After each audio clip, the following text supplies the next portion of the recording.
करने वाला भारत दुनिया का पहला देश बन गया। चांद की धरती पर ऐसे उतरा चंद्रयान-3। वर्टिकल लैंडिंग प्रोसेस शुरू। शाम 5:44। लैंडिंग प्रोसेस खत्म शाम 6:04 बजे। भारत 3 कदम में चांद चढ़ा। 23 अगस्त की शाम थी। देश ठहरा था, सांसें थमी थी, पलकें उठी थी और दुनिया भारत के कांधे पर सिर रख चांद की ओर टकटकी लगाई थी। धरती पर शाम हो रही थी, चांद पर सूरज उग रहा था। शाम 6:04 भारत का चंद्रयान-3 चांद के दक्षिणी ध्रुव पर उतर गया था। इसके साथ ही चांद के सबसे मुश्किल इलाके में लैंड करने वाला भारत दुनिया का पहला देश बन गया। करीब 14 घंटे बाद गुरुवार सुबह खबर आई कि लैंडर से रोवर प्रज्ञान बाहर आ गया और चांद की सतह पर घूम रहा है। यह जानकारी इन स्पेस चेयरमैन पवन के गोयनका ने दी। इसरो के यूट्यूब चैनल पर गुरुवार सुबह तक करीब 7 करोड़ लोग लैंडिंग का टेलीकास्ट देख चुके हैं। इसरो का मिशन कामयाब रहा। इसरो की ये तीसरी कोशिश थी। 2008 में चंद्रयान-1 ने चांद पर पानी खोजा और 2019 में चंद्रयान-2 चांद के करीब पहुंचा लेकिन लैंड नहीं कर पाया। 2023 में चंद्रयान-3 चांद पर लैंड कर गया। चंद्रयान-3 ने बुधवार शाम 5:44 पर लैंडिंग प्रोसेस शुरू की। इसके बाद अगले 20 मिनट चंद्रमा की अंतिम कक्षा से 25 किलोमीटर का सफर पूरा कर लिया। शाम 6:04 पर चंद्रयान-3 के लैंडर ने चांद पर पहला कदम रखा। इस कामयाबी के साथ भारत चांद के किसी भी हिस्से में मिशन लैंड कराने वाला चौथा देश बन गया है। इससे पहले अमेरिका, सोवियत संघ और चीन ही ऐसा कर सके हैं। 30 किलोमीटर दूर से लैंडिंग प्रोसेस शुरू हुई। रफ्तार 51 किलोमीटर प्रति घंटा थी।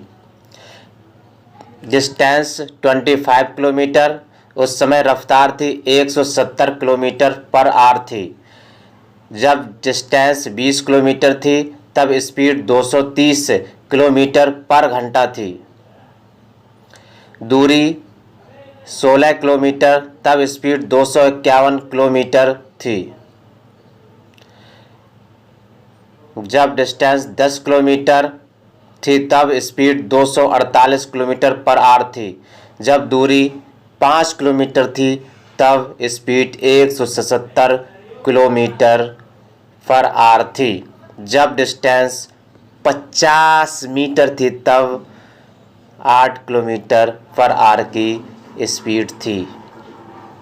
इस मिशन से भारत को हासिल क्या होगा? इसरो के एक्स साइंटिस्ट मनीष पुरोहित कहते हैं कि इस मिशन के जरिए भारत ने दुनिया को बताया कि हमारे पास चांद पर सॉफ्ट लैंडिंग करने और रोवर को वहां चलाने की काबिलियत है। इससे दुनिया का भारत पर भरोसा बढ़ेगा जो कॉमर्शियल बिजनेस बढ़ाने में मदद करेगा। भारत ने अपने heavy lift launch vehicle LBM-3M4 से चंद्रयान को लॉन्च किया। इस व्हीकल की काबिलियत भारत पहले ही दुनिया को दिखा चुका है। अमेजन के फाउंडर जेफ बेजोस की कंपनी ब्लू ओरिजिन ने इसरो के LBM-3 रॉकेट के इस्तेमाल में अपना इंटरेस्ट दिखाया था। ब्लू ओरिजिन LBM-3 का इस्तेमाल कॉमर्शियल और टूरिज्म पर्पज के लिए करना चाहता है। LBM-3 के जरिए ब्लू ओरिजिन अपने क्रू कैप्सूल को प्लान्ड जो earth orbit LEO space station तक ले जाएगा।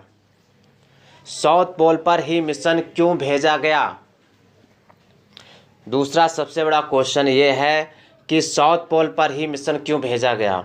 चंद्रमा के पोलर रीजन दूसरे रीजन से काफ़ी अलग है। यहाँ कई हिस्से ऐसे हैं जहाँ सूरज की रोशनी कभी नहीं पहुँचती और तापमान 200 डिग्री सेल्सियस से नीचे तक चला जाता है। ऐसे में वैज्ञानिकों का अनुमान है कि यहाँ बर्फ़ के फॉर्म में अभी भी पानी मौजूद हो सकता है। भारत के 2008 के चंद्रयान-1 मिशन ने चंद्रमा की सतह पर पानी की मौजूदगी का संकेत दिया था। इस मिशन की लैंडिंग साइट चंद्रयान-2 जैसी ही है, चंद्रमा के दक्षिणी ध्रुव के पास 70 डिग्री अक्षांश पर, लेकिन इस बार एरिया बढ़ाया गया है। और मून मिशन चंद्रयान-3 के लैंडर ने चंद्रमा के साउथ पोल पर सफलतापूर्वक लैंडिंग कर ली।